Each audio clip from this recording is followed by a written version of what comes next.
Brothers and sisters in Christ, let us all welcome our speaker for today's 48th-year anniversary of Pasig Bible Christian Church, Pastor Emmanuel Manansala.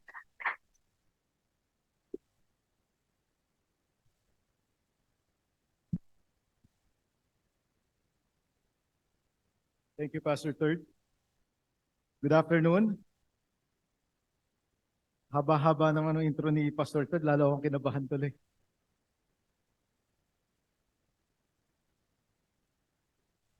I just want to encourage you. I believe the greatest introduction would have been not that, but would have been this. Found in Psalm 103, verse 17. But the loving kindness of the Lord is from everlasting to everlasting. I think that's the only introduction that we need.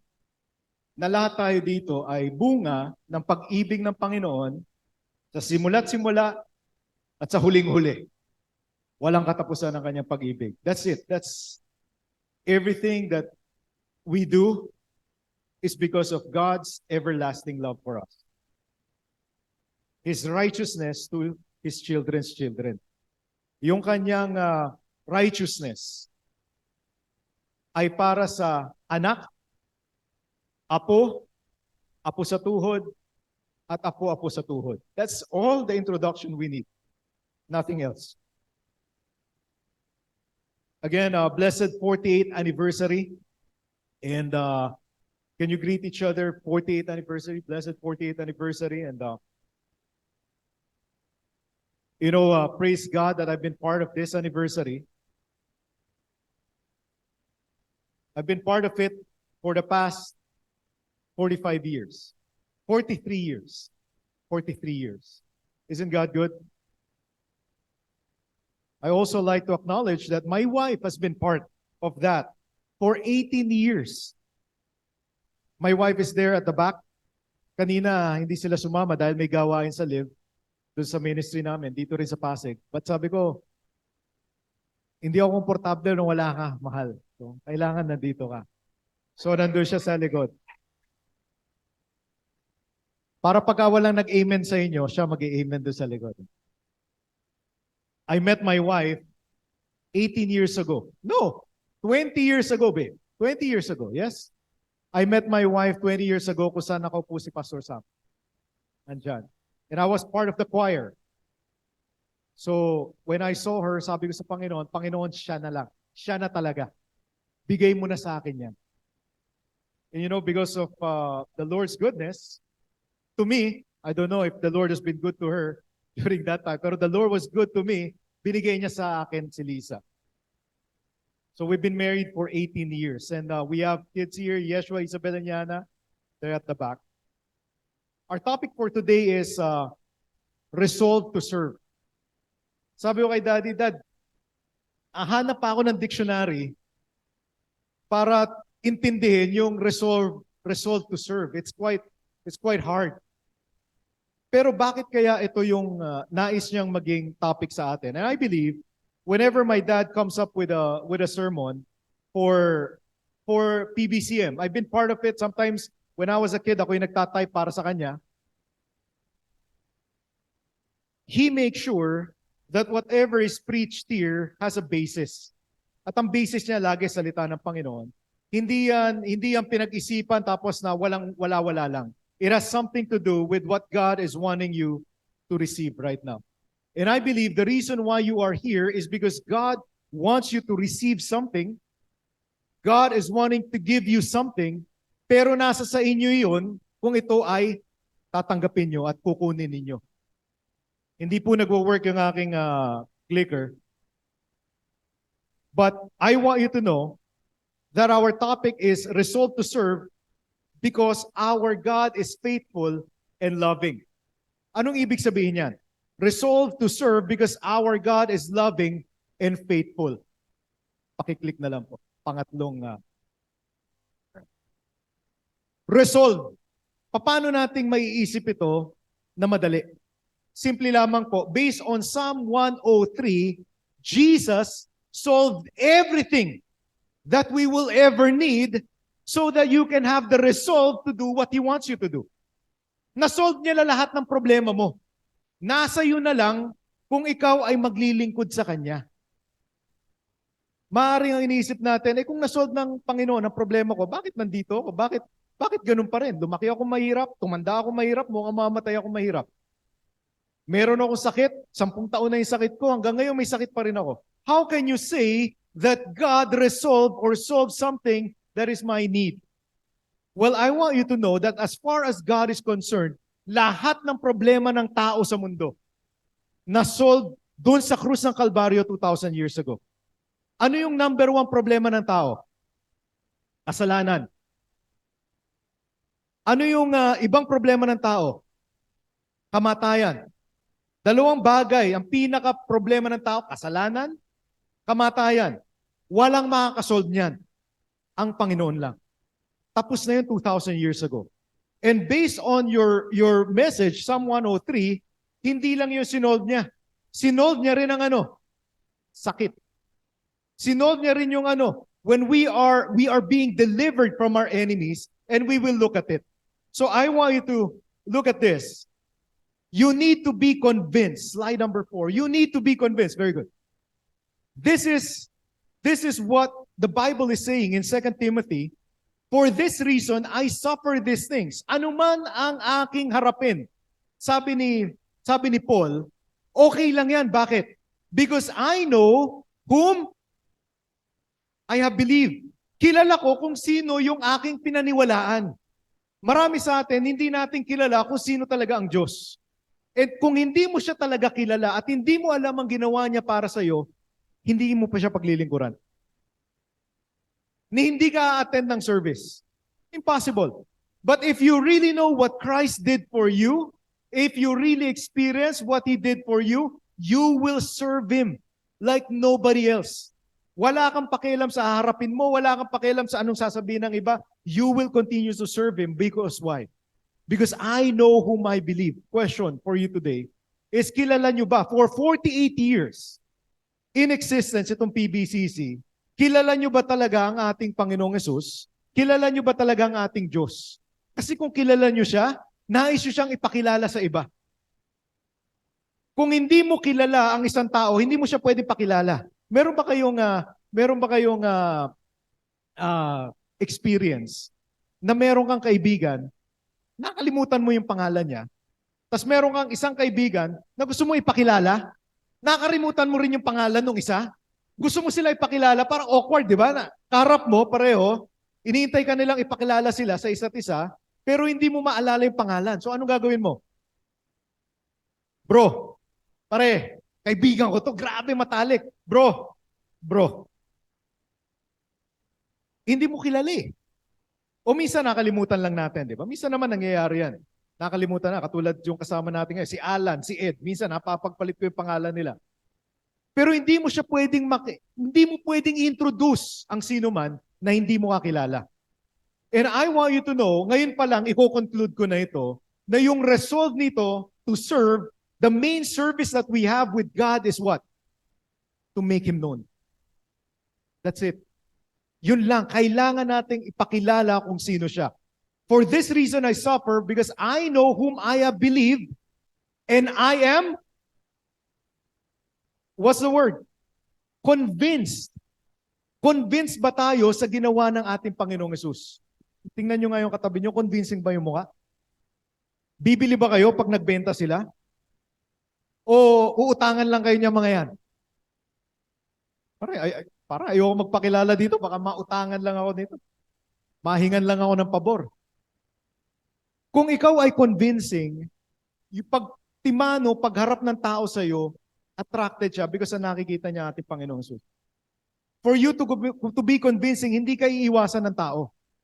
Ikaw ang lalapitan ng tao.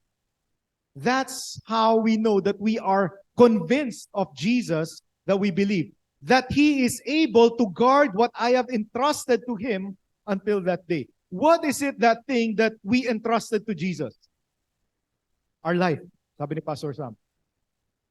Are you convinced that God is able to keep with that which you have committed to Him? Kung yung buhay mo, again, buhay to, di ba? Kung ikaw ang buhay mo, you have committed it to the Lord. Lord, ito ang buhay ko. Kaya mo bang alagaan yan, Panginoon? Lord, ito yung buhay ko. Kaya mo bang pagyamanin yan, Panginoon? Lord, ito yung buhay ko. Kaya mo bang ayusin yung aking marriage? Lord, ito yung buhay ko. Kaya mo bang ayusin yung aking pamilya? Kasi kung hindi ka solved doon, you will not find the resolve to follow Jesus. Kasi mag-aalangan ka Panginoon, akin na nga uli yung buhay ko. And I will do it myself because I really do not trust you. We need to find that resolve. Next verse. Ito pa yung sabi ng ating Panginoon. The love of Christ compels us.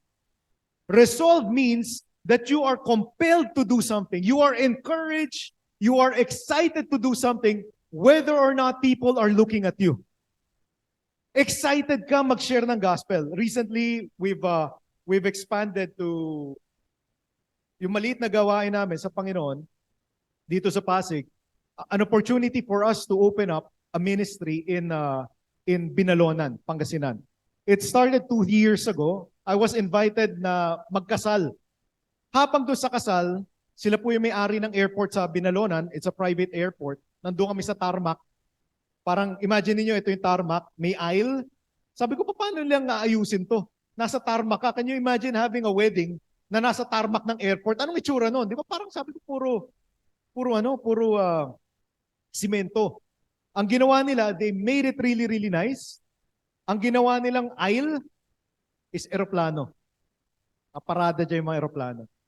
And so when the wife was being called, the bride was being called, di ba, here comes the bride. Usually lalabas siya sa kotse, di ba? Hindi, may eroplano lumapag. Paglapag niya, umigot doon, tsaka pumasok yung bride. Habang lumalakad yung bride, yung husband niya nandito, yung groom. Sabi ko, pare, alam mo ba na ang plano ng Panginoon sa iyo ay higit sa kasal mo? Because I had the prompting of the Holy Spirit to speak to him. Yung plano ng Panginoon sa buhay mo ay higit pa dito sa pag-aari ninyo. I believe that the Lord will use you to bring the whole Pangasinan for Jesus. Do you believe it? And I believe that this place will be used for His glory. And that started a ministry in Pangasinan. Hindi niya nakalimutan nyo, kasal niya eh. Pero yung kasal niya is secondary sa ating Panginoon. And he put it in his heart. He made that resolve and said, you know what, Pastor Manny, I believe you. Let's start a ministry. We had 4 retreats there during COVID. During the lockdown when nobody can go out, we were able to go out, have fellowship because we are resolved to preach the gospel. There was a Muslim guy there and he believed in Jesus. He's a foreigner. He believed in Jesus because of that resolve. Marami sa atin takot tayo mag-share ng gospel because parang hindi tayo convinced. But this Muslim guy was so convinced. Sabi niya, when I was about to pray for him during one of the retreats, sabi niya, you know that I'm a Muslim, right? But he said this, can I pray for you? I said, can I pray for you? He said, yes, please, but I'm a Muslim. He said, but you know what, Pastor Manny, I cannot deny the power that I felt. I cannot deny the love of Jesus. So okay, pray for me. And he received Jesus from that point on. When people see your resolve, it will solve their problems. Their main problem of sin. Their second main problem of death. Solved if you are resolved. That is the reason why the love of God compels us. Nothing else will compel you. Walang pwedeng magtulak sa iyo na gawin mo yung utos ng Panginoon kundi ang kanyang pag-ibig lamang. Kung hindi ka solved sa pag-ibig ng Panginoon, wala. Tatamarin ka talaga sa ministry. Hindi ka magsisipag. Pero kung talagang alam mo kung gaano ka inibig ng Panginoon, then you will find that resolve. Marahil ang iba sa inyo, ano kaya sinasabi niyang, mahal ako na Panginoon, mamaya magpe-pray tayo na I believe in the mighty name of the Lord Jesus, you will even feel it. What is happening in your spirit, you will feel it in your flesh, in Jesus' name. That's what we're going to be praying for. Next. And so, God's love is convincing. Can we all say this? God's love is it convincing? Sino po dito may asawa? Na-convince kayo nung inyong asawang babae? Wala nang tumaas ng kamay. Asawang babae, taas ang kamay. The reason why you married the man you married is because why? Na-convince kayo eh. Nung pambobola niya, di ba? Alam ko si Pastor Sam, sa eroplano pa lang, convinced na. Hindi niya hinayaang lumapag yung eroplano, nag-meet sila papuntang Saudi. Doon niya niligawan yung asawa niya sa eroplano. Sold, convinced. The problem is, during marriage, naging convinced yung asawa mo, umoo sa'yo, during marriage, na-disappoint ka. Na bakit ganito ang buhay? Akala ko masarap yung buhay yung mag-asawa, ba't naging ganito? Kinonvince mo akong pakasalan ka? Tapos eto lang ang makukuha ko sa'yo? Hindi mo naman ako alagaan? Sinabi mo, di mo pababayaan, pero pinabayaan mo ako. And many of us, believers, yung excitement natin when we believe in Jesus, we feel the same way. Hindi tayo kasing excited nung una nating makilala ang Panginoon Jesus. If you're gonna be honest with yourself, some of you feel that way, yes? Anong nagbago? Sinong nagbago? Ang Diyos ba ang nagbago? Ang sabi ng Panginoon, ako hindi nagbabago. I am the same yesterday, today, and forever. Jesus is the same yesterday. So hindi siya nagbago. Sino nagbago? Nawala yung resolve ninyo. Bakit? Kasi na-disappoint kayo. Do you know that the greatest thing that the enemy can do in your life to make you not do what he wants you to do is to make you discouraged. May pinagpe-pray ka na feeling mo hindi sinasagot ng Panginoon na discouraged. Wag na nga. Tagal-tagal ko naglilingkod. Tagal-tagal ko sumisimba dyan. Tagal-tagal pero wala naman nangyayari sa buhay ko. You felt discouraged. Sino nagbago? Diyos o ikaw? We will talk about it in a short while. But you need to know that God's love is convincing. Ano yung proof natin? Psalm 103. Next. Bless the Lord, O my soul, and all that is within me. Have you ever felt that you're wanting to worship God, all that is within you? Bless the Lord. Bless His holy name. Bless the Lord, O my soul, and forget none His. When we talk here in front, minsan, as a pastor, I know na parang ang dating natin is lahat na lang responsibilidad. Responsibilidad nyo bilang miyembro, responsibilidad nyo bilang diakono, responsibilidad nyo bilang elders, responsibilidad nyo sa pastor, responsibilidad nyo sa pamilya nyo. But you know what? God is saying, do not forget His. Meron na ba kayong narinig na preacher to talk about benefit of the kingdom?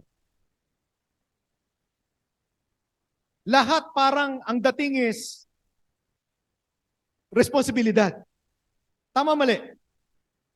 Let me give you an example. Where we're sharing the gospel, mag-share ka, non-believer, di ba? Non-believer. You will share the gospel. Pare, you know what? Believe in Jesus. He loves you so much. He loves you so much. He died for you to pay for your sins. Wala kang gagawin. Because Jesus paid for all your sins. It's not your works that will save you. Wala kang gagawin. Tatanggapin mo lang siya. Just believe in Jesus. Diba? Na-convince mo. Praise God. Na-convict ng Holy Spirit. He believed in Jesus. Yes. Tuwa ka, sinama mo sa church. Pagsama mo sa church, sabi niya dito, pagsama mo dito darating, magpipreach tayo, sasabihin natin, bilang miyembro nitong church na ito, etong gagawin mo. Kailangan magpasa mo ng Bible every day. 1 oras at least, kailangan mong attend ng Bible study from Monday to Friday. Kailangan mong attend ng service at huwag ka malilate. Kasi pag na-late ka, sasarang ka namin ng pinto. Hindi naman po nangyayari dito yan. But I know some churches that they do that. And so all of a sudden, etong believer, nung una, sinabi mo, wala akong gagawin. Tapos nung nag-believe na siya, ang dami natin pinapagawa, naging religious. Naging good works. And binabase natin kung tapat itong miyembro, faithful ba ito kung ginagawa niya itong mga bagay na ito. And so, yung mga tao na ko confuse. Akala ko ba benepisyo sa akin itong itong salvation. Bakit naging pabigat?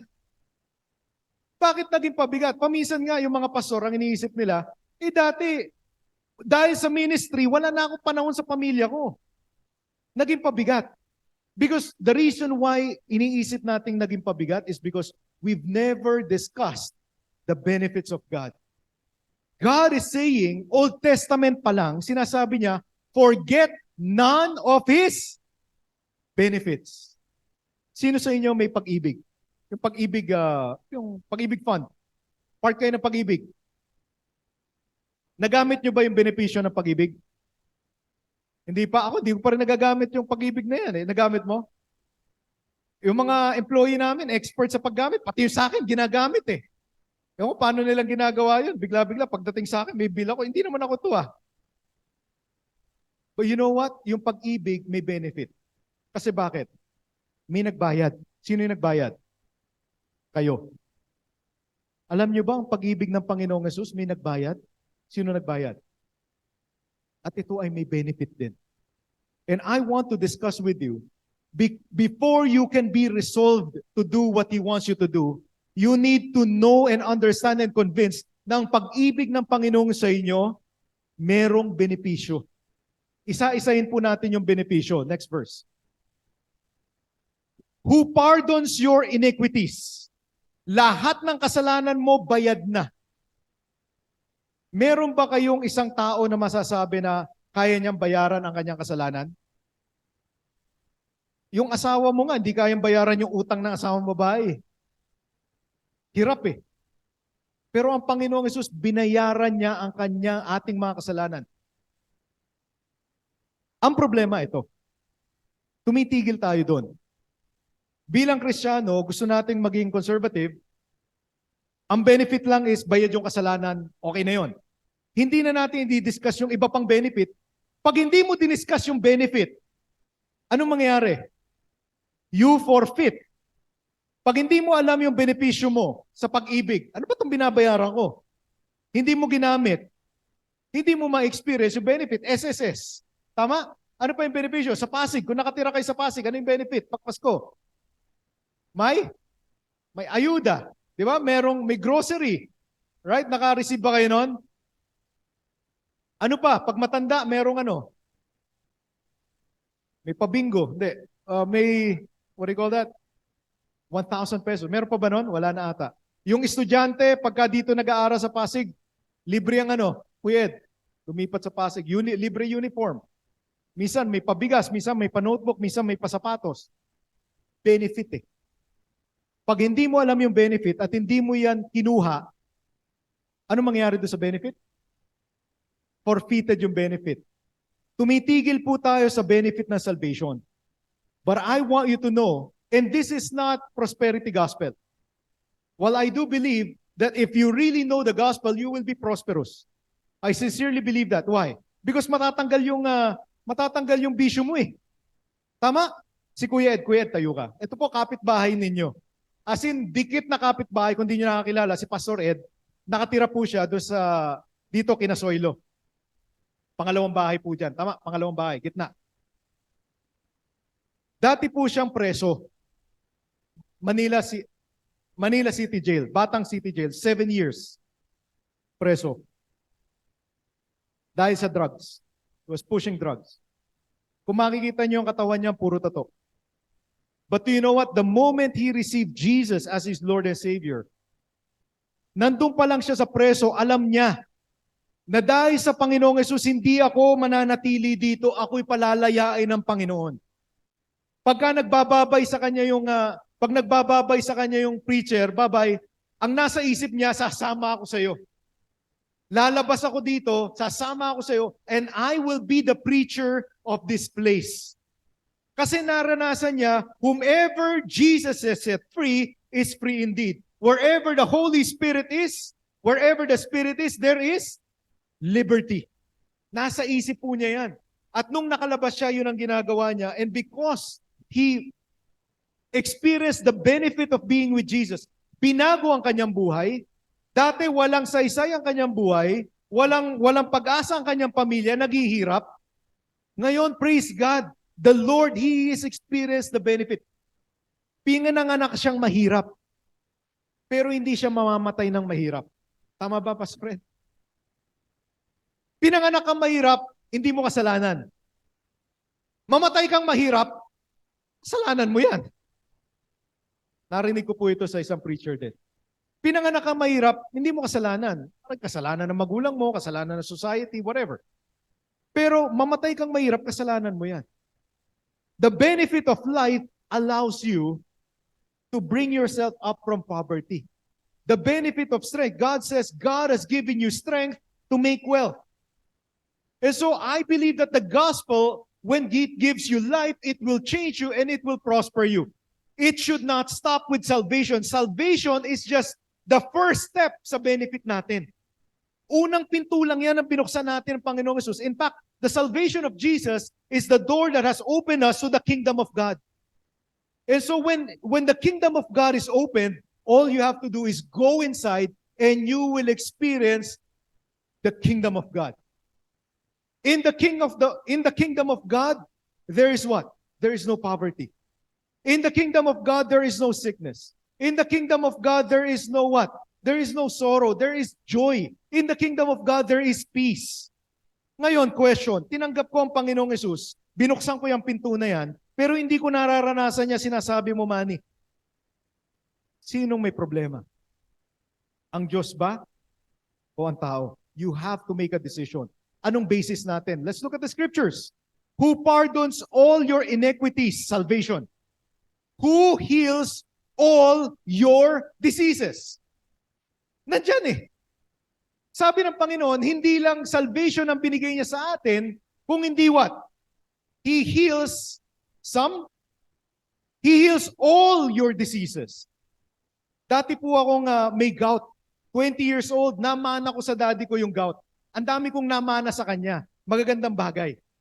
Pero kasama doon, yung gout namana ko rin. Hindi ko alam kung paano ako pagka ako tinamaan ng gout, 2 months ako di makakalakad. Hindi nga ako makakababa ng stairs sa amin. Alam po ng tatay ko yan, alam ng nanay ko, alam ng asawa kong babae. But the moment I realized that God is my healer and He heals all my diseases, I realized, hey, I'm living in the kingdom. Gout, wala kang karapatan sa akin, alis in Jesus' name. Alis ang gout. Naatak ba ako? Nagkakasakit ba ako? Yes. Pero yung sakit hindi dapat manatili sa iyo, alis in Jesus' name. You have that right as a child of God and you have that power to take it out in Jesus' name. In fact, you have the power to pray for other people so that they can receive healing in Jesus' name. That is the kind of power we have. Ang problema, hindi lahat ng Kristiyano alam yung benefit na ito. So what happens when you don't know the benefit? You forfeit it. Nandyan lang yung benefit.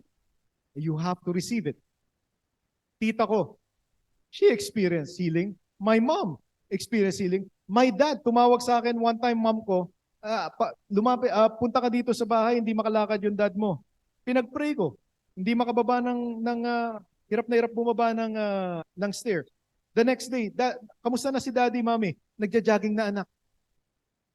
Praise God. You have to learn the benefit. You have to withdraw it. Do you know how to withdraw the benefits from God? How? Is it your obedience? It's not your obedience. In fact, it's your faith. It is faith that moves mountains.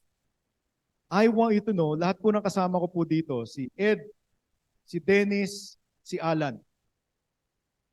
Ito pong benefit na ito, hindi lang para sa gifted, hindi lamang para sa pastor. Ito po ay naituturo. They have healed people na bulag. They have healed people na bingi. We have seen people na yung kanilang paa ay humaba in Jesus' name. That is part of the benefit. Nasa atin po yan if we're gonna perform that benefit. Next. Who redeems your life from the pit? What does it mean? Redeems your life from the pit. Yung buhay mo, nandoon nakakulong. Nasa balon. Balon ng kasalanan. Balon ng kapigatian. Balon ng kalungkutan. Balon ng depression. I believe if you're a believer in Jesus, dapat walang believer na nade-depress dapat. Bakit? How can you be depressed? Jesus said, my peace I give you, my peace I leave you, I do not give as the world gives you. Dapat hindi na. So if you are depressed, hindi nagbago ang salita ng Panginoon, ikaw ang hindi naniwala sa salita ng Panginoon. I know a lot of people who are depressed. In fact, there's many people that you will see on social media who are believers, artista, they're in a depressive state, and they will write down blogs about their depression, and lahat ng mga Kristiyano, they follow whatever that person is saying about depression, lalo silang nadidepressed. But they have not cared to think like God doesn't want you to stay depressed. God doesn't want you to stay lonely. God doesn't want your marriage to stay broken. God did not call us as His children to become broken. He has called us to be made whole. He redeems your life from the pit, who crowns you with loving kindness and compassion, who pardons all your iniquities, and next verse, who satisfies your years with what? With bad things? Sinasatisfy niya yung buhay mo with good things. Alam niyo po, sabi po sa Romans chapter 10. Sabi sa Romans chapter 10 that Jesus, chapter 10. Yeah, Romans chapter 10, he said, "How beautiful are the feet of those who bring the good news of brokenness." Is it? Romans chapter 10. How beautiful are the feet of those who bring the good news of... Check it. I want you to see it. Well, sa ibang version ninyo, wala yan. I'm sorry. But I'm using NASB. And in King James, New King James, you'll also see it. If you're there, kindly read it. Romans chapter 10.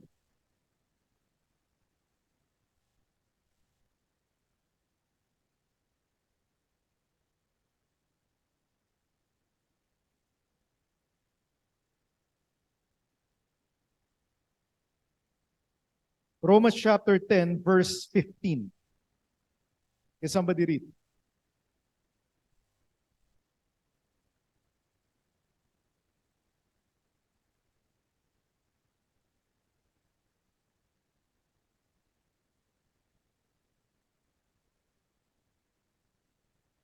Tumigil doon. Maganda ba? Okay, tumigil doon. Anong version mo? Sinong may kasunod? Good news. Pakibasa.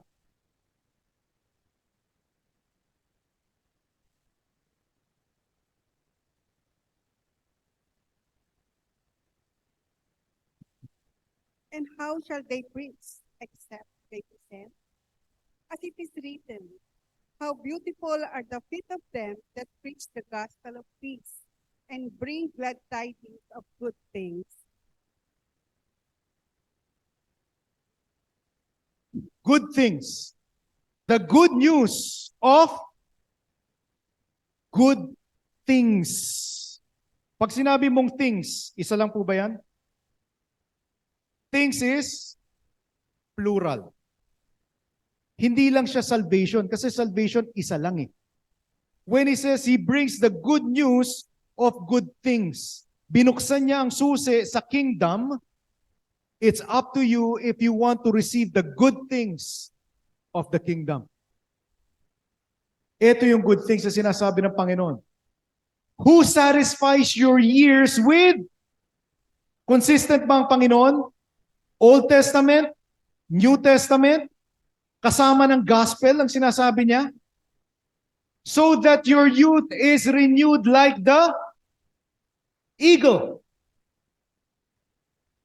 Kaya kung mapapansin ninyo yung mga pastor, ganun pa rin itsura, di ba? Hindi tumatanda.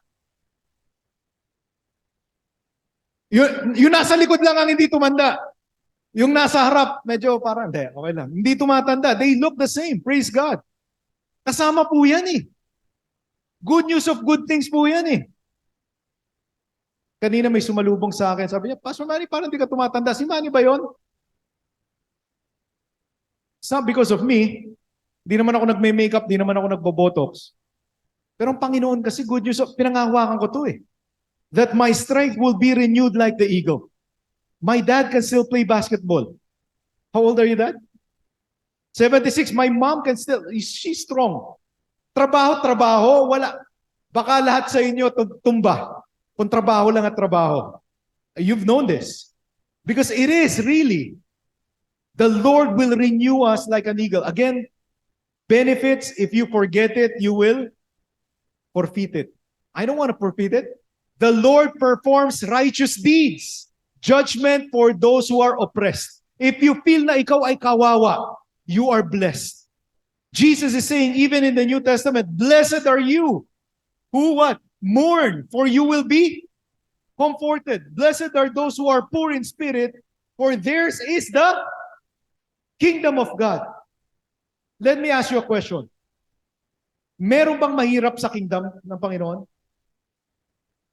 Wala.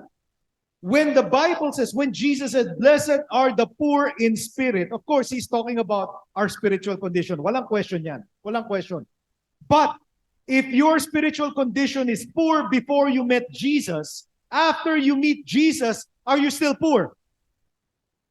Pero minsan, when we read the Beatitudes, nag-identify tayo dun sa past. Blessed are the poor. Uy, ako yun. For theirs is the kingdom of God. Hindi natin nare-realize na dati ikaw yun, but the moment you transfer to the kingdom of God, you're not poor anymore. Yes? When we read the scriptures, we have to know the past, present, and future.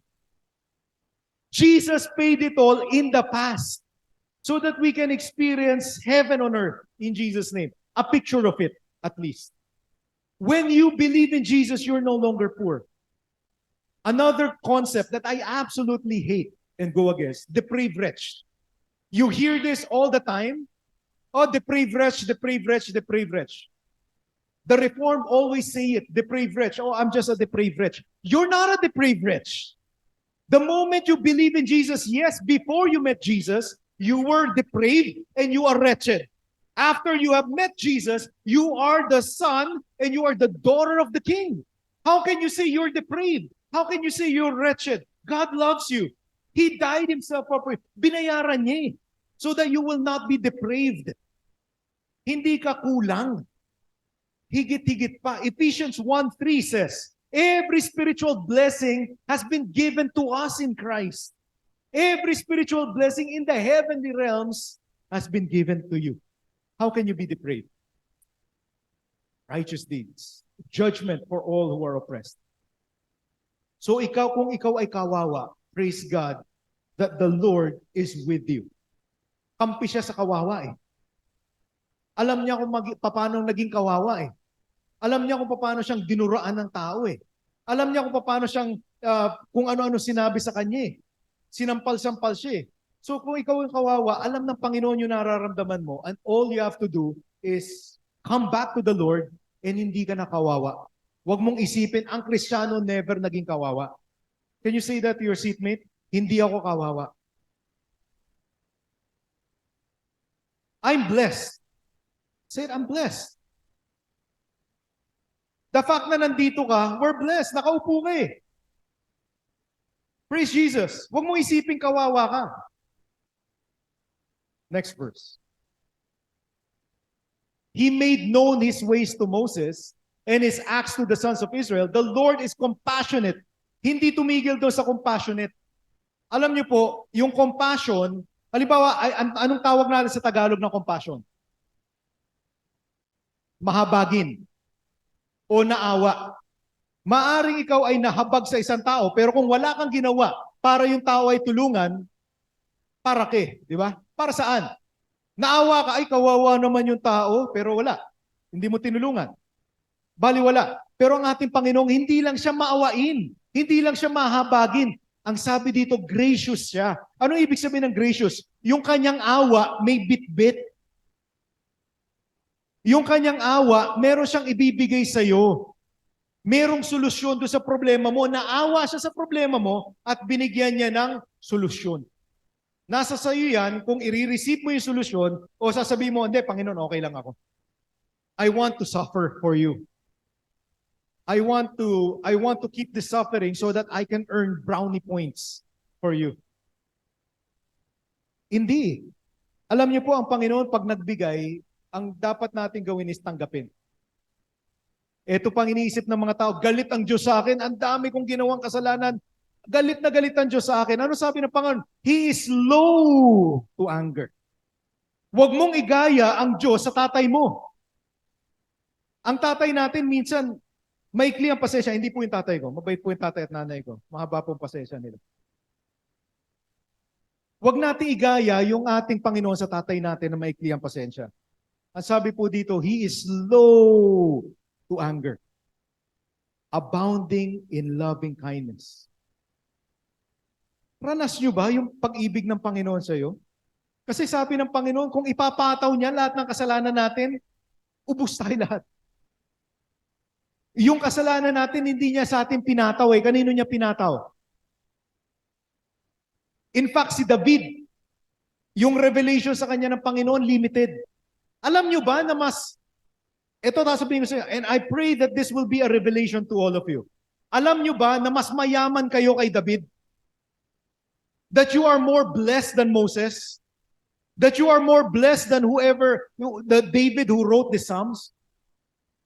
That you are more powerful than David?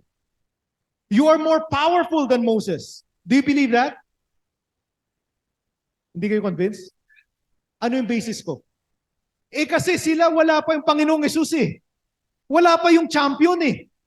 Tayo, 2,000 years na nag-rise ang ating Panginoon. The Bible says in Romans chapter 8, the same Holy Spirit that raised Jesus from the grave is the same Holy Spirit living inside of you.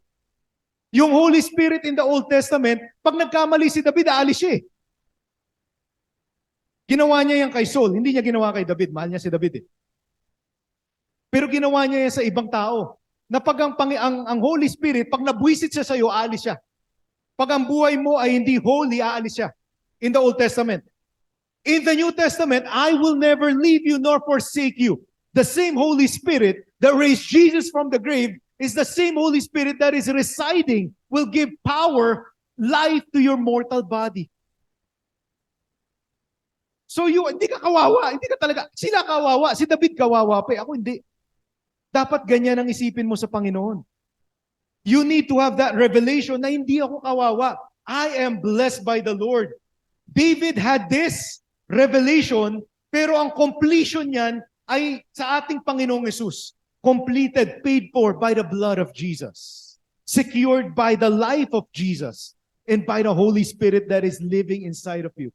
You are more blessed than David. You are more blessed than Moses. He made known his ways to Moses and acts to the sons of Israel, but he also made known his acts and his ways through the Word of God and through the Holy Spirit that's living inside me. The Bible says that the Holy Spirit in John is the one who will teach you all things. You have the mind of Christ in the New Testament. David never had the mind of Christ because he never had that full revelation of Jesus dying for him on the cross. He is slow to anger, abounding in loving kindness. Next verse. Next. He will not always strive with us, nor he will keep his anger forever. Hindi niya pababayaan yung kanyang galit ay manatili sa iyo. Hindi kanya kayang tiisin. Hindi kanya matitiis. Ang sabi ng Panginoong Yesus, nakakita ka ba ng nanay na tiniis yung kanyang anak? Kung ang nanay hindi niya kayang tiisin ng anak, sabi ng Panginoon, ako man hindi ko kayang tiisin. Ang leon, magugutom. Ang anak ko, hindi ko papabayaan magutom. Old Testament to. I'm just telling you, you need to have that excitement. That confidence in God. Sabi ng Panginoon, We must come boldly to the throne of grace, New Testament. We must come boldly to the throne of grace so that we may receive grace in time of need. Come boldly. Ganun ba tayo sa Panginoon? That we know our benefits in Jesus, not because of, we don't come boldly to the throne of grace because of what we did. We come boldly because of what Jesus did. Panginoon, bayad na to eh. You come boldly. Sino po sa inyo ang nakatanggap ng, alam ba yung, meron kayong SM gift check? SM gift check. Nakaranas sa kanya, nakatanggap na kayo SM gift check? Pabayad ka sa SM, di ba? Sasabihin nung cashier, ay hindi ko pa tatanggapin yan. Anong gagawin mo? Magagalit ka, di ba? Sino ba manager dito? Bold na bold ka. Bakit? Kasi alam mo that merong value yun eh. Yung pinangahawakan mo, may value. Bayad na eh. Tama? It's as good as cash. Nasaan ba si Henry C? Di ba? Yabang mo, kala mo naman. Ano ba bibilin mo? Notebook. Do you know what? When we come to God through the throne of grace, yung grace na sinasabi niya dito, bayad na. At anong pambayad niya? Dugo ng Panginoong Hesus.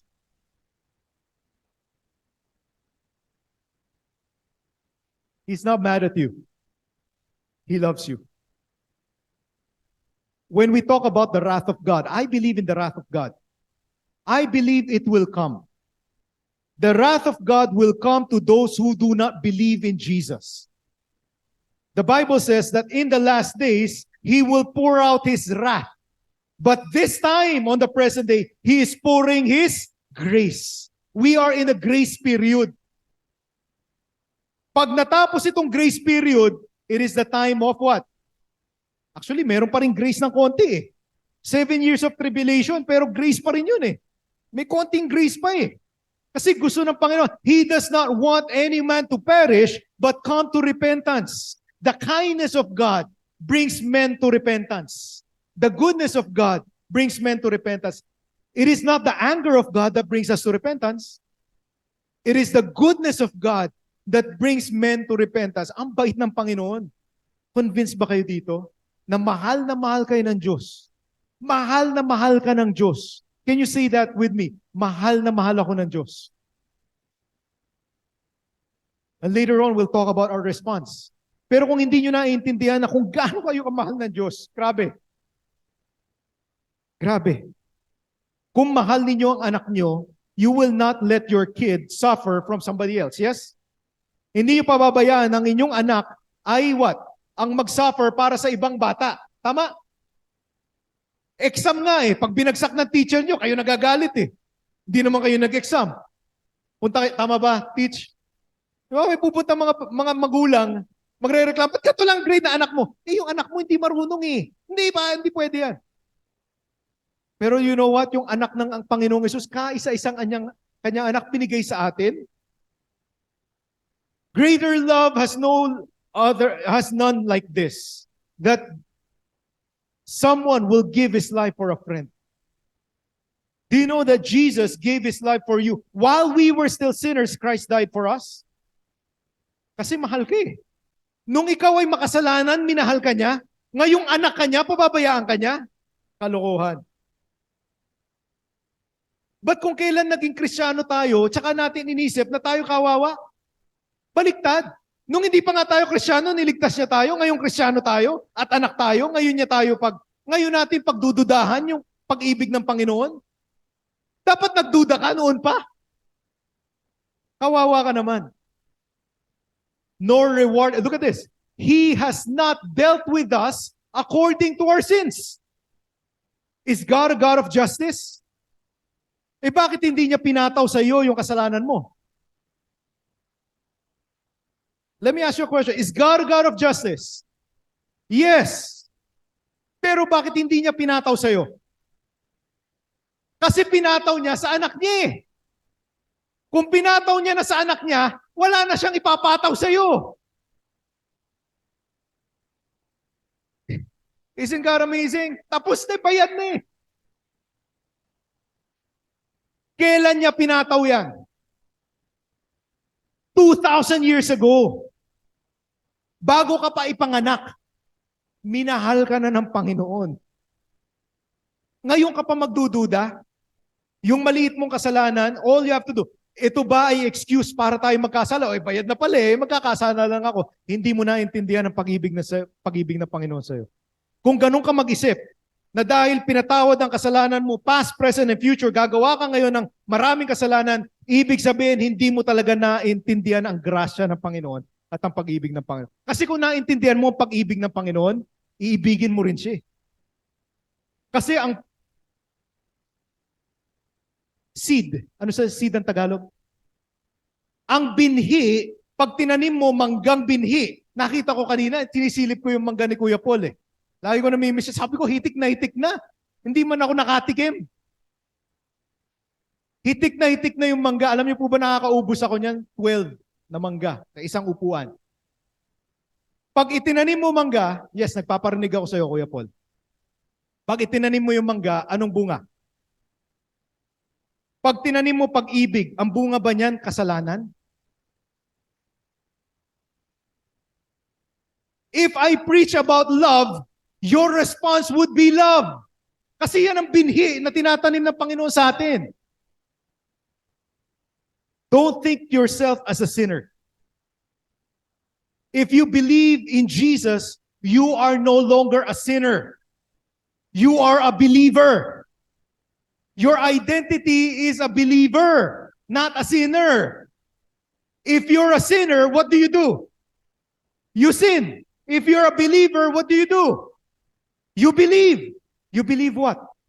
You believe all His benefits. You believe His word. That's the seed. The seed that God has planted in your heart is love. We love because God first loved us. Yun na. How would you know that they will know you as my disciples if you love one another? Seed. There are people who are saying, Pastor Manny, why do you always preach love of God? You should also preach the justice of God. Yes, I preach both. But the justice of God has been satisfied 2,000 years ago at the cross of Jesus. People are not going to hell because of their sin. They're going to hell because they have rejected the solution to sin, which is Jesus. The love of God, the wrath of God has been satisfied at the cross. Done, paid for.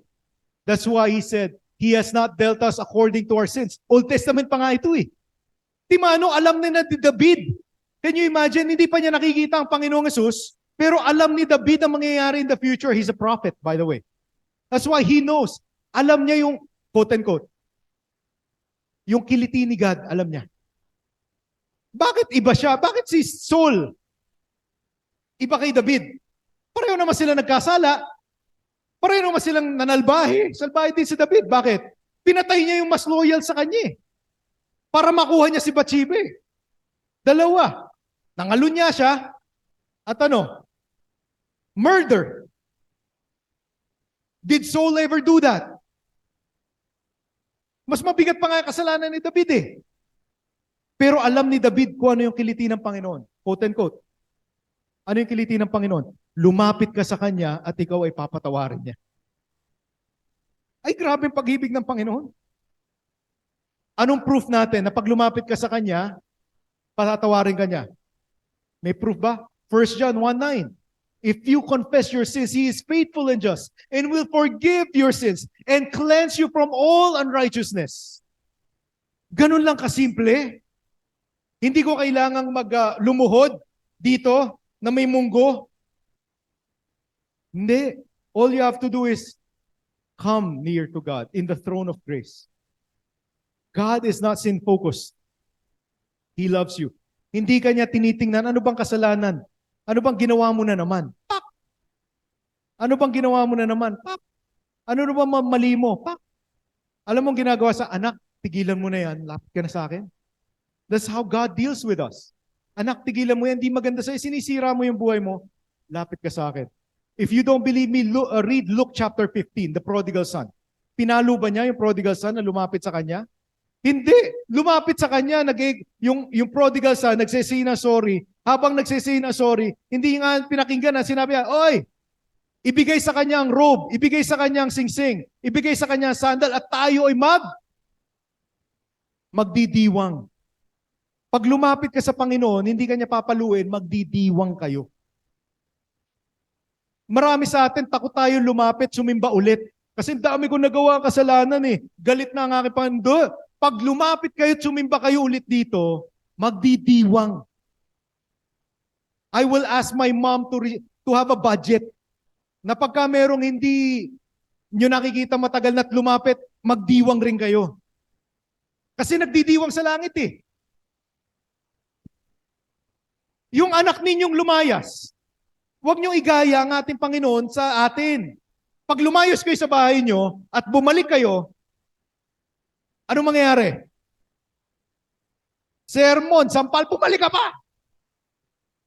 Yung nanay mo, bumalik ka pa! Pero kumain ka na ba, anak? Saka kanya gaganon. Ang Panginoon, hindi. Timano ang sasabihin niya, kain na tayo, anak. Ang sarap, di ba? Pag-ibig na pa, next. For as high, eto yun, as high as the heaven above the earth, so great is the loving kindness to those who fear Him. Kung gaano kataas ang langit,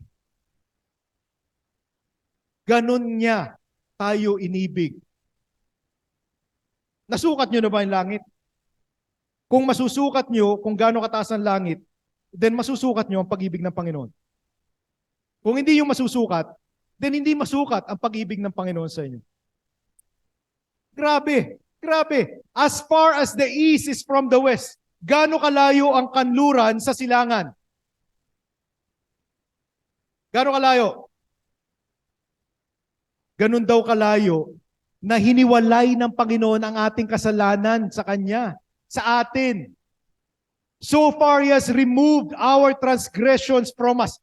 Yung kasalanan mo, binato niya. Nandito yung kasalanan. Nandito ka. Eto ka.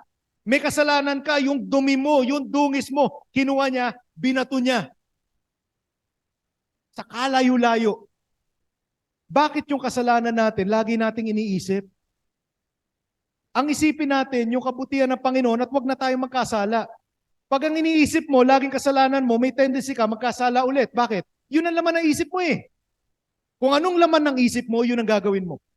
Kung ang laman ng isip mo ay ang Panginoong Hesus, think of these things. Whatever is good, whatever is true, whatever is noble, whatever is good repute, think of these things. Your sin you confess. Once you confess and you repent, you think of the good things. Huwag mo na isipin. Ganun din tayo sa mga nagkasala sa atin.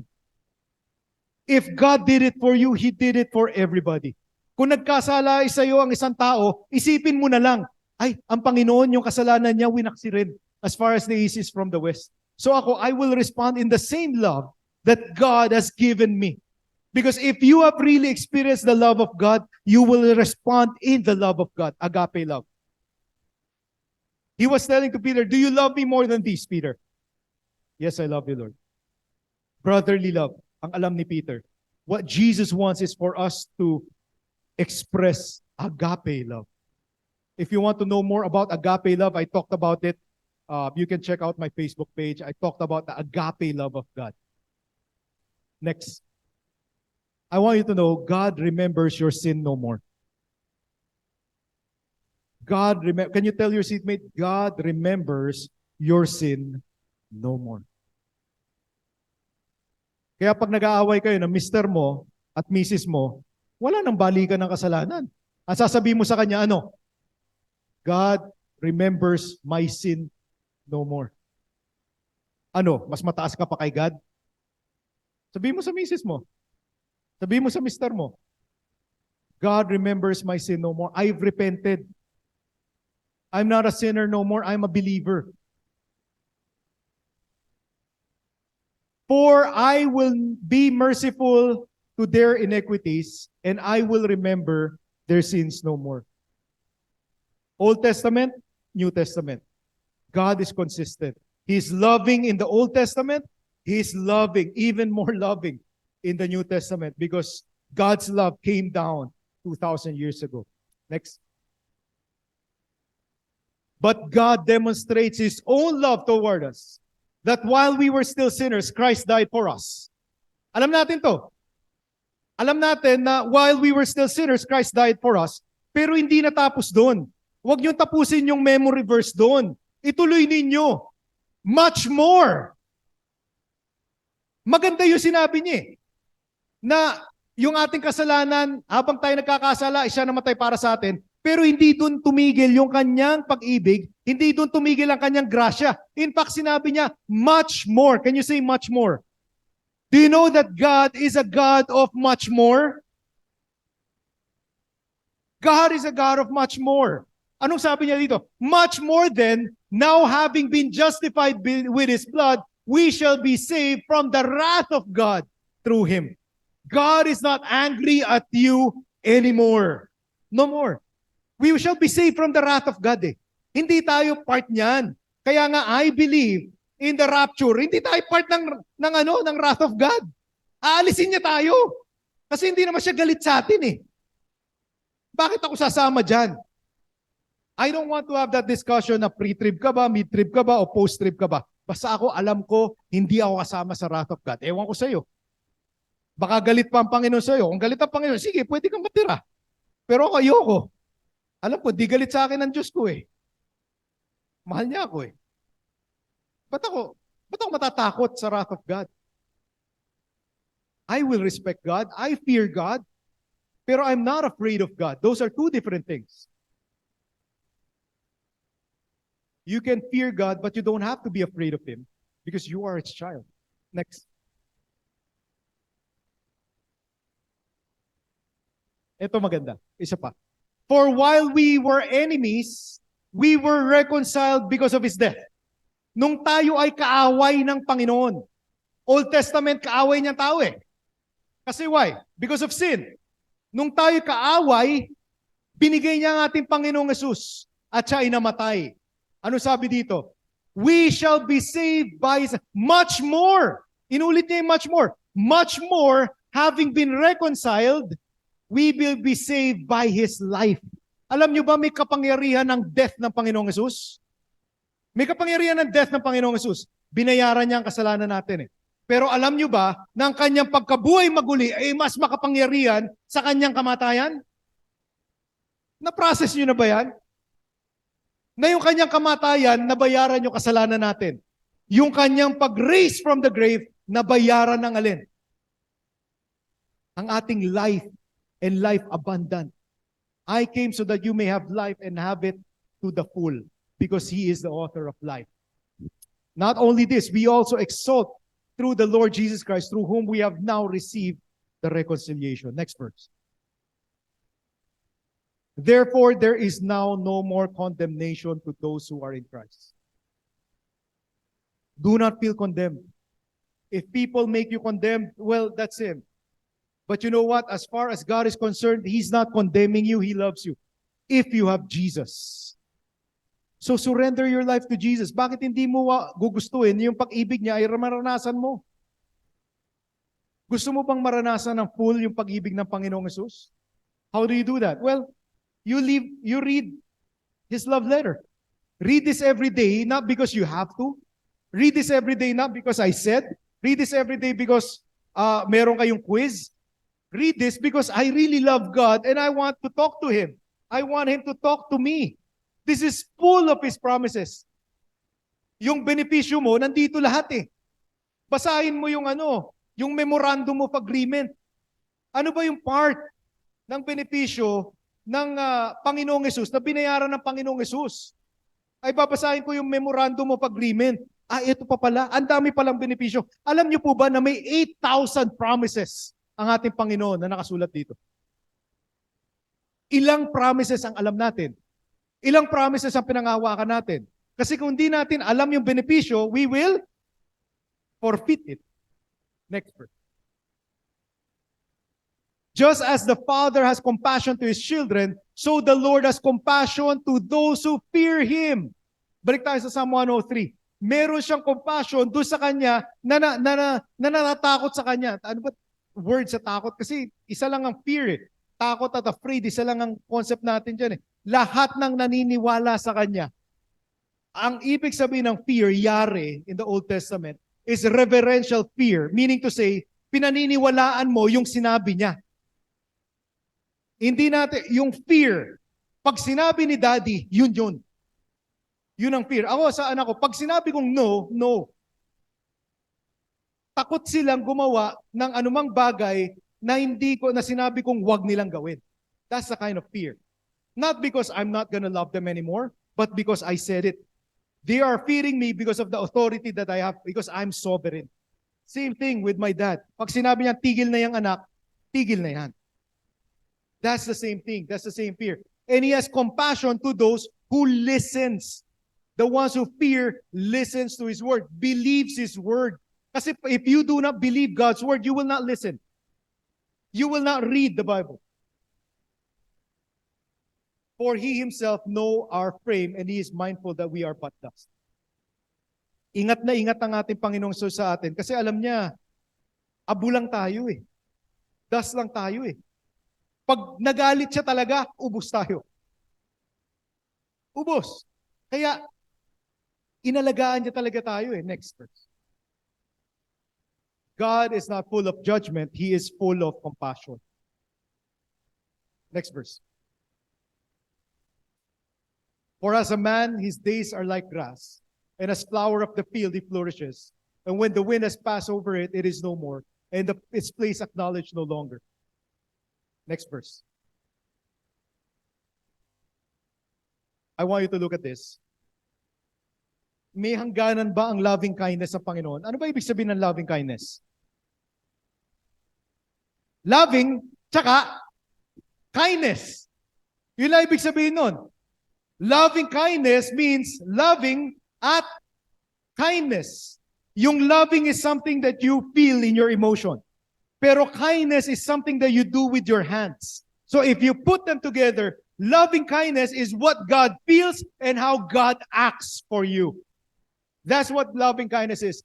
The loving kindness of the Lord is from everlasting to everlasting. Walang katapusan ng kanyang pag-ibig. Ay, grabe. Ang pasensya ng tao may limit. Ang pasensya ni tatay, ni nanay may limit. Pero ang loving kindness ng Panginoon is what? Everlasting. Time of grace. Darating ang panahon dahil in-establish niya, merong judgment. During the time of grace, andyan yung pasensya ng Panginoon. Huwag mo sagarin. Mahaba yung kanyang pasensya, huwag mo na masagarin. To those who keep His covenant, yun. May kondisyon eh. Yung pasensya niya, everlasting to everlasting, saan? Doon sa mga sumusunod sa kanyang covenant. Again, this is Old Testament covenant. New Testament covenant is Jesus satisfied all these for us. The old covenant has passed away. The new has come. The old covenant, the Bible says in Hebrews, it is obsolete. That's the word in the Bible that was used. The old covenant is obsolete. Check out Hebrews. I believe it's in chapter 9. And whatever is obsolete is passing away. We are living in the new covenant. Can you imagine si David, old covenant pa yung pinangahawakan niya, and yet confident siya sa pagmamahal ng Panginoon? How much more tayo na nasa new covenant, na binayaran na ng Panginoong Jesus, we should even be more confident. Next. We need to understand this covenant. For I will be merciful. Look at the word. I will be merciful to their iniquities. I will remember their sins no more. Old covenant yon. Will. Hindi pa niya ginagawa. Ibig sabihin, when he was speaking this in the old covenant, will, gagawin pa lang niya. Tama, I will be merciful. I will remember their sins no more. But, look at this. When he said a new covenant, he has made the first obsolete. For whatever is becoming obsolete is growing old and ready to disappear. I stand corrected. It's in Hebrews chapter 8, not chapter 9. obsolete old covenant, new covenant, we're believing in the new covenant. Are you a new covenant believer? Or are you an old covenant believer? Upgrade nyo. Download nyo, upgrade nyo. Install nyo ngayon. New covenant na tayo eh. Next. God's love is compelling. And I will end with this. When I said I will end with this, a couple of more slides. But we will end. Hindi naman everlasting to everlasting yung sermon natin. Mahaba lang, pero it's not everlasting. God's love is compelling. Next verse. If God's love is convincing, then it is compelling. Kaya nga, resolve to serve God eh. Bago you can serve God, you need to understand God's love. Kaya ang haba nung pakasakali natin sa love ng Panginoon eh. Kasi unless naintindihan mo yung pag-ibig niya sa'yo, hindi ka magiging compelled to serve Him. The people that you see here in PBCC who's serving the Lord, it is because they know and understood God's love for them. Tama ba ako, friend? Hindi siya maglilingkod ng ganon. Si Judge, hindi niya iiwan yung land flowing with milk and honey doon sa Middle East. Kung hindi pag-ibig ng Panginoon ang nag-udyok sa kanya pumunta dito. Tsaka yung love ng misis niya, na-miss niya eh. Wala dun eh. Nandito eh. My friend eh. Compelling eh. It's compelling enough. The love of Judge's wife is compelling enough for him to come home so that he can serve his family here. How much more the love of God is compelling for you to serve Him. For the love of God compels us because we judge this. If one died for all, then all died, and He died for all. And those who live should live no longer for themselves. Buwis buhay eh. Binuwis ng ating Panginoon kanyang buhay para tayo mabuhay. Para hindi na tayo maging addict. Para hindi na tayo maging preso. Para hindi na tayo mamroblema. Para tayo magkaroon ng kasayahan na binibigay ng pating Panginoong Hesus sa atin. Binigay niya lahat yan. And so anong respond natin? Well, bibigay ko rin yung buhay ko kasi patay na eh. Yung buhay ko dati, patay na. Yung dating money, patay na yon. Ang nakikita nyo ngayon is yung buhay ng ating Panginoong Hesus sa akin. Patay na yon. Huwag nyo nang buhayin, patay na. Kaya kung ikaw, yung feeling mo, yung kasalanan mo, sabihin mo sa kasalanan mo, ay patay ka na. Old man ka eh. I'm not gonna resurrect you. Kung dati kang marites, patay na yun eh. Nung tinanggap mo Panginoong Hesus, patay na yun. Huwag mo nang buhayin. Hindi na siya mabubuhay dapat. New creature ka na eh.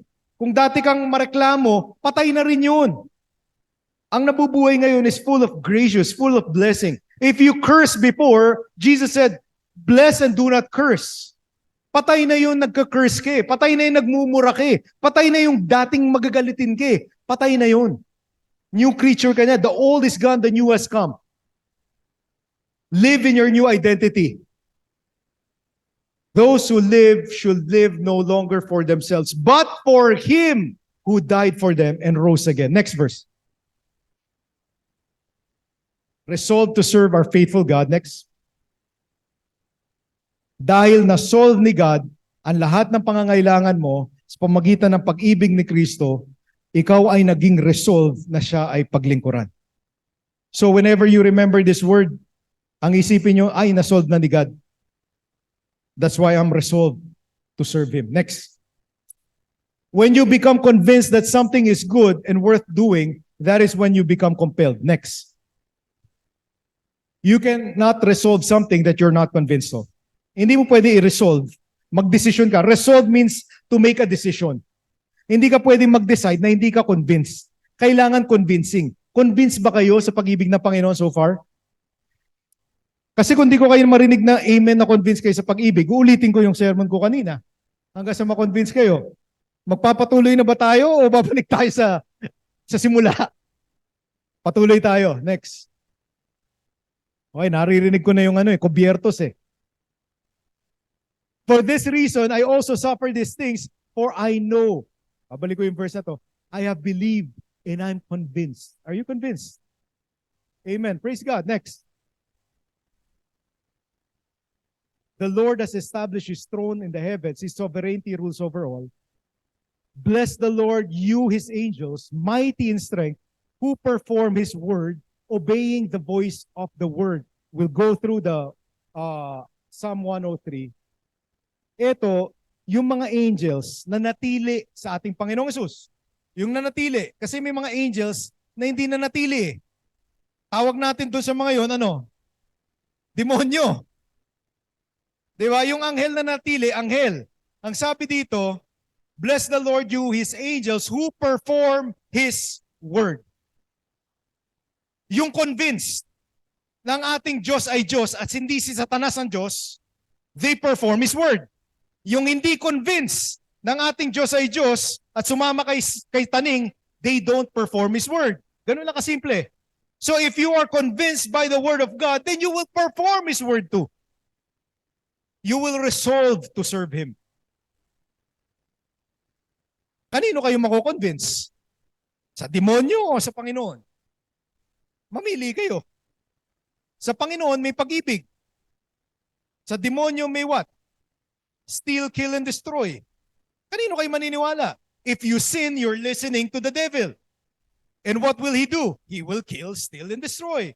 But if you will obey, what would God do? He will make you experience the benefits of his love. Obeying the voice of his word. The secret to life is this, to obey the voice of his word. That is what you mean by God's sovereignty. Maraming mga tao nagkakamali sa concept ng sovereignty. Ang akala nila, oh, God is sovereign. Lahat na nangyayari sa mundo is siya ang may gawa. Hindi. Kasi hindi naman pwedeng gawin ng Panginoon ang kasalanan. Tama? Sabi ng James, every good gift is from above, coming down from the Father of lights, in whom there is no shifting shadow. He cannot be the father of darkness if he is the father of lights. He cannot be the father of all that is good if he is the father of sin. There are theologians who say that God is the author of evil. I've read it in a book, R.C. Sproul. R.C. Sproul said God is the author of evil. Kalokohan. Because he is God, God is sovereign daw. They have this concept that God is sovereign. Since God is sovereign, he created everything. Therefore, he also created evil. Maling concept of sovereignty. Sorry, wrong theology. Don't subscribe to R.C. Sproul. Absolutely wrong. John Piper, same thing. John MacArthur, sorry. Just laying it out for you. That's their concept of sovereignty. You need to understand God's sovereignty. He is sovereign in his word. Kung ano yung sinabi niya, nasa sa iyo yun, kung susundin mo o hindi. Kung susundin mo, may pagpapala. Kung hindi mo susundin, Satan will attack you. But God is not the one telling Satan, oh, i-attack mo yan, i-attack mo yan. Ano yan? Kampi niya si Satan? He's not the one sovereignly doing all the bad things in your life. O pinaparusahan ako ng Diyos. Kaya ka nagdudusa kasi nagkamali ka sa mga desisyon mo. At yung decision mo may consequences. And all you have to do para hindi ka magdusa is bumalik ka sa Panginoon. That is sovereignty. God is sovereign in his word. And it is up to you if you will submit to his sovereignty or not. Next. God gave his word. We must have the resolve to believe it, obey it, and perform it. If God is dictating everything that's happening in our life, then dapat lahat kayo nagsiserve na. Tama? If God is so sovereign that everything that happens in this world is his will, then lahat kayo naglilingkod sana. Eh, ba't hindi tayo naglilingkod ng marami sa atin? It's because meron tayong choice. God has given us a choice to obey and believe that he is sovereign in his word. He will not go against his word kasi. Pag sinabi niya to, hindi siya pwedeng magbago. There is a limit to what God can do. You think that God is unlimited. Yes, in a way, yes, it is true. But there is a limit on what God can do. The wrong concept of sovereignty is this. God can do everything He wants. No. He cannot sin. He cannot lie. He cannot go against His word. He cannot go against His character. He has put a limit upon Himself because He is a just God. He will be consistent. He is consistent. He is forever righteous. He cannot be unrighteous. So there's a limit. I can discuss more of this if you want to discuss it, the sovereignty of God. And I can prove it through the word of God. God gave His word. We must have the resolve to believe it, obey it, and perform it. Next verse. Bless the Lord, all you His hosts, you who serve Him, doing His will. You have a choice. Would you want to serve Him? Would you want to do His will? Or don't you want to do His will? If you don't do His will, then that means what? He's not the one dictating everything that you do. Not all His will happens. Alam nyo ba, hindi lahat ng gusto ng Diyos nangyayari sa lupa. I'll give you an example. He is not wanting. He is not willing for men in the Bible to go to perdition but come to repentance. Hindi yun ang will ni God. Hindi will ni God na ang tao ay mapunta sa impyerno. Ang will niya is mapunta, ang tao is mag-repent. So, ano ibig sabihin? Pero hindi lahat ng tao saved. So, ibig sabihin, may choice ang tao. And that choice, God will respect because yun ang kanyang word. Sovereign siya according to His word. He will not go against what He has written there. Next. For this is the will. Ito ang will ng ating Panginoon. Can we all read it? 1, 2, 3, go. This is the will of my Father, that everyone who beholds the Son and believes in Him will have eternal life, and I myself will raise him up on the last day. Ano yung will ni God? Na lahat ng tao ay tumingin sa ating Panginoong Jesus. Fix your eyes on Jesus, the author and perfecter of our faith. Yan ang will ni God, na tayo makilala sa Panginoon. Anong will ng tao? Depende. Kung tatanggapin niya to, mapupunta tayo na langit. Kung hindi niya to tatanggapin, according to the Word of God, impyerno ang punta natin.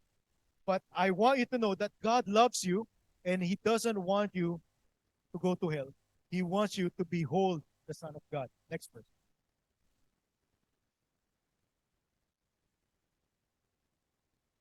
And how will they call on Him in whom they have not believed? How will they believe in Him in whom they have not heard? How will they hear without a preacher? Anong will ni God? For each one of us, ito yung resolve to serve. How do we serve God? For each one of us, to what? To obey His will. And since His will is for men to know Jesus, then He wants each one of us to serve Him by bringing the gospel to the ends of the world. Simple. Anong will ni God? For you, look at your feet. Kubarin niyo yung sapatos ninyo. Look at your feet. Sige lang. Di baling mabaho. Okay lang yan. Look at your feet. I want you to see it. I'm gonna take out my shoes also. Kahit butas yung medyas nyo, okay lang yan. Hindi mahalaga yung medyas, mahalaga yung paa. Bakit mahalaga yung paa? Because ang sabi ng Panginoon, how beautiful are the feet of those who bring the good news of good things. Can you tell your seatmate, check out their foot? Beautiful ba? Beautiful. May kurikong. Mabaho, pero beautiful. Beautiful are the feet.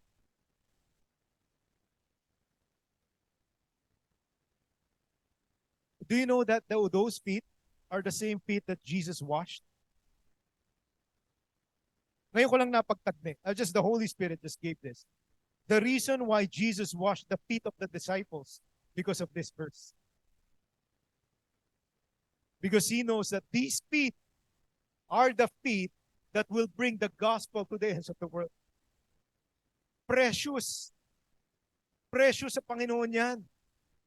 Hinugasan niya yung paa niya, ay paa nyo. Nasubukan niyo na ba maghugas ng paa ng iba? Ako, nasubukan ko na. Ang hirap. Meron kaming retreat once sa baryo. Sa baryo, wala pang, hindi pa sementado nun eh. Putik-putik eh. Umulan. Ang nasa retreat namin, part nun is yung paghugas ng paa. Hindi namin na-schedule ng maaga. Umulan, putik-putik. Oh, grabe. Ang hirap. Hindi pala madali. 40 yung estudyante namin. Hugas pa. But you know what? Ang Panginoong Hesus, can you imagine hugasan yung paa nyo? Hindi niya lang hinugasan yung paa nyo, namatay siya para sa inyo. How will you not do what He wants you to do? The reason why He wants you to bring the good news, para yung mga tao maranasan niya yung same pag-ibig ng Panginoon na pinaranas sa inyo. Bawat makita niyong tao na hindi kilala ang Panginoong Hesus, ang pupuntahan nila impyerno. Ang sagot sa kanilang problema, ikaw. Nasa iyo yung solusyon. Pag may nakita kang taong gutom at ikaw, hindi ka naman gutom, busog na busog ka, meron ka pang baon, anong gagawin mo? Bibigyan mo ng pagkain. Ang tao gutom spiritually, relationally, sick, they need deliverance. Nasa iyo yung solusyon, nasa puso mo. At kaya mong ibigay yan. Freely you have received, you can freely give. Yung ibibigay mo naman walang bayad. Oras lang. Oras lang ang kailangan tsaka commitment. That is why, how beautiful are the feet of those who give, who bring good news of good things. Next verse. That's the Great Commission. Matthew 28. Go therefore, make disciples of all nations, baptizing them in the name of the Father, of the Son, the Holy Spirit, teaching them to obey everything that I've commanded you. And look, I am with you always. Whenever I preach the Great Commission in Matthew chapter 28, I also discuss Mark chapter 16. What's Mark chapter 16? It says here that when you perform the Great Commission, God has not given you just a theology. Hindi niya kayo binigyan ng theology or Bible study lang ang bitbit nyo. Binigyan niya kayo ng power over the enemy. Hindi niya kayo isesend because dumaan kayo ng Bible school, yun lang ang power nyo kung ano yung natutunan nyo ng Bible school. Ang binibigay sa inyo ng Panginoon is power. In fact, Paul said, I did not come to you with lofty words of wisdom, but with power, so that your learning will not come from the wisdom of men, but from the power of God. It is a demonstration of power. What is it? In Mark chapter 16, go into the world and preach the gospel to all creation. Same Great Commission, but ito yung sinasabi niya, these signs will accompany those who believe. Again, yung benefit, you have to believe it. If you don't believe it, you forfeit it. And what is the benefit according to Jesus? Si Jesus nagsabi nito these signs will accompany those who have believed. In my name, they will cast out demons. They will pick up serpents and it will not harm them. They will speak new tongues. They will drink deadly poison and will not hurt them.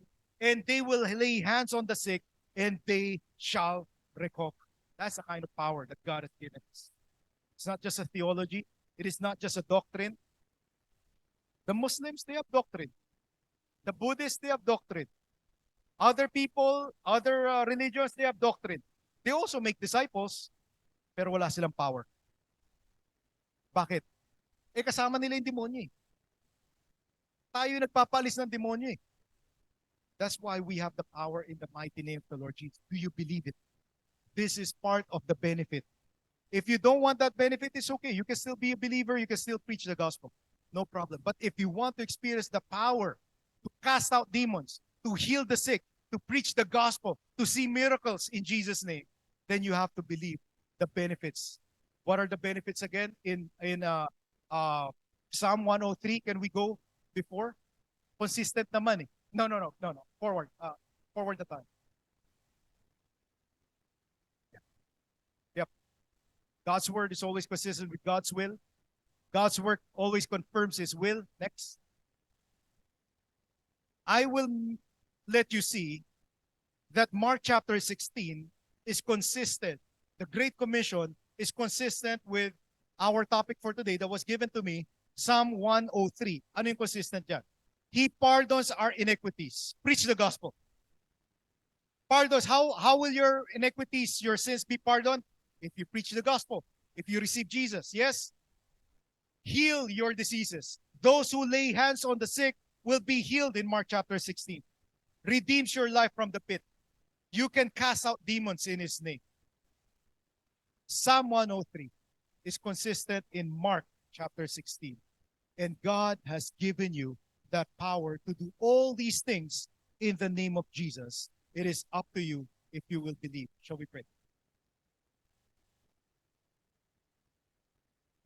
Panginoong Hesus, salamat po sa kabutihan po ninyo sa amin.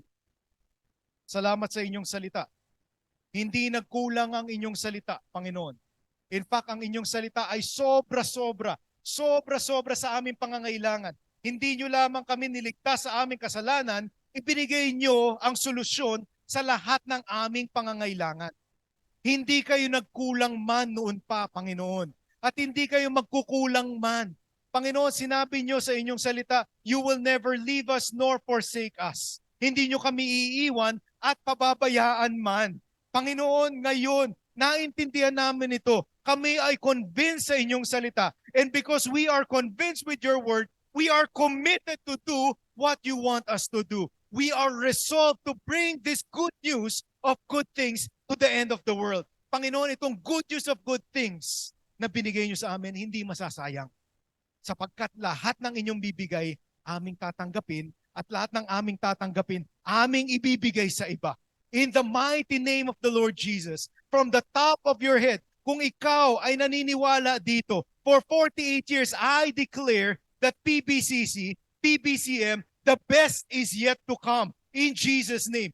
Now that you have understood the full gospel, now that you have understood the gospel of good things, the good news of good things, more good things will happen in this church in Jesus' name. If you are that person right now, if you want to receive more good things from the Lord so that you can give more good things to other people, in Jesus' name, I want you to stand up so that you can bring the good things that God is wanting to give you to other people. If you want to see more people saved, get up and say, Lord Jesus, I surrender my life to you. I resolve. Sino po dito ang resolve? Sino dito ang sold na sold sa Panginoong Hesus? Sino dito ang nais makaranas ng pag-ibig ng Diyos at nais dalhin ang salita ng Panginoon sa iba?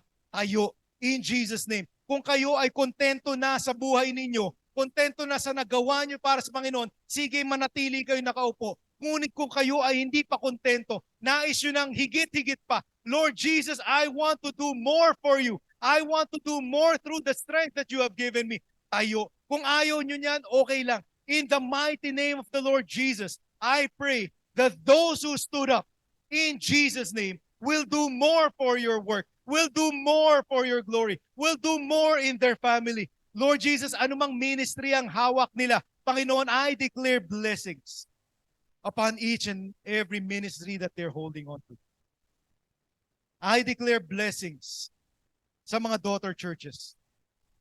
I declare so much blessings sa daughter churches that the daughter churches will become mother churches in Jesus' name. I declare sa partner ministries ninyo, I declare blessings upon every home for Christ. In the mighty name of the Lord Jesus, pagpalain niyo po si Pastor Sam, pagpalain niyo po si Ate Emer, pagpalain niyo po ang kanyang pamilya so that indeed they may bring more people. Every home for Christ mangyari, Panginoon, in Jesus' name. Not in the other generations, gusto po namin mangyari makita ito sa aming henerasyon pa lang. In Jesus' name, I pray that whatever we have started, our children's children will also experience in Jesus' name. Father God, I pray that Pasig Bible Christian Church will not be limited by this place in Bitatco. But I pray that in the mighty name of the Lord Jesus, they will reach out to more people. They will put up more churches in your name. That they will not only bring the doctrine, they will not only bring Bible study. They will bring the Holy Spirit. Wherever they go, they bring Jesus with them. They represent Jesus. And it starts with their family, it starts with their men. Panginoon, diadalangin ko po sa inyo, kung sino man dito ang nagnanais magkaroon ng mas malalim na pagkaunawa sa inyo, Panginoon, ibuhos nyo sa kanila ang inyong revelation. Holy Spirit, you have mentioned in your word, Jesus, that the Holy Spirit will teach us all things. Father, I pray that lalo yung mga young people here, that they will understand their word, that you will give them the desire to read your word and move accordingly in Jesus' name. I pray that you will move mightily in their hands, Father God, in their hearts, Lord Jesus. I declare protection over them. I declare that no weapons formed against them shall prosper, and any word that rises against them, they will condemn in the mighty name of the Lord Jesus. I declare healing overall. I declare prosperity in Jesus' name. Prosperity that they will not use for themselves. Prosperity that they can use to bless other people. We have been blessed so that we can be a blessing in Jesus' name.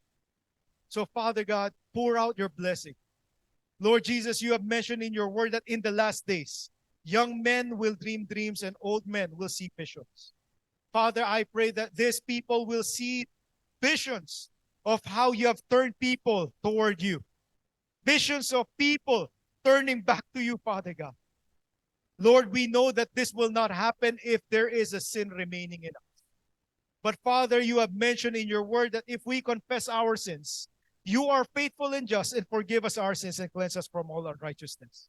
So Panginoon, ano man ang umahadlang sa kanilang isipan at sa kanilang puso ngayon sa paglilingkod sa inyo, whatever it is that's making them feel guilty, all they have to do is confess their sins right now. So if you are that person, and if you want to repent from your sins, well, this is your chance. I want you to know that God loves you.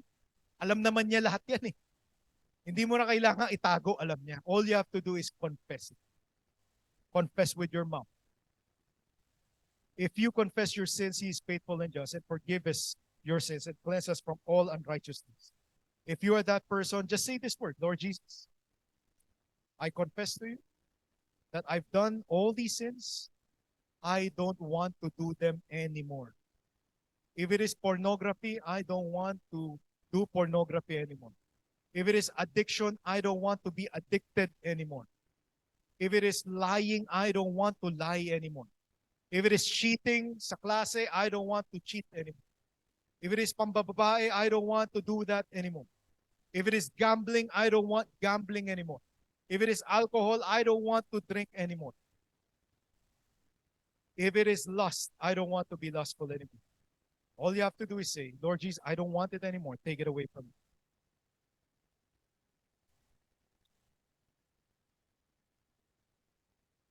Lord Jesus, I don't want my sins. I want you instead.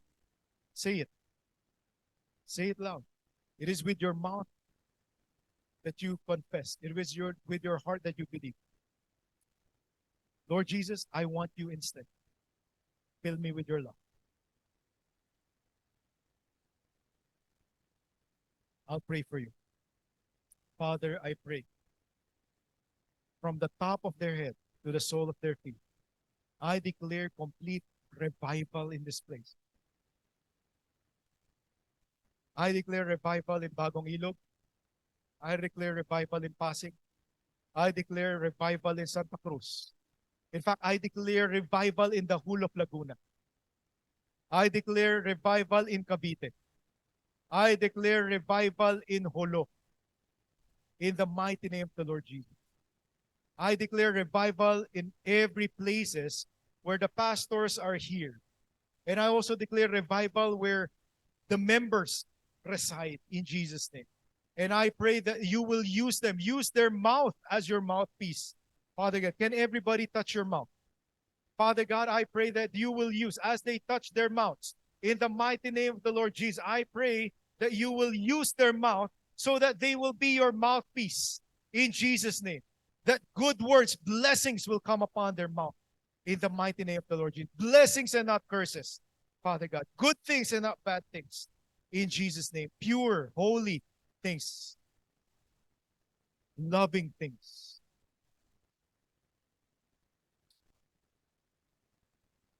Father, I pray that you will embrace them with your warm embrace. Holy Spirit, will you just come upon them mightily right now? That when you speak, they will hear your voice loud.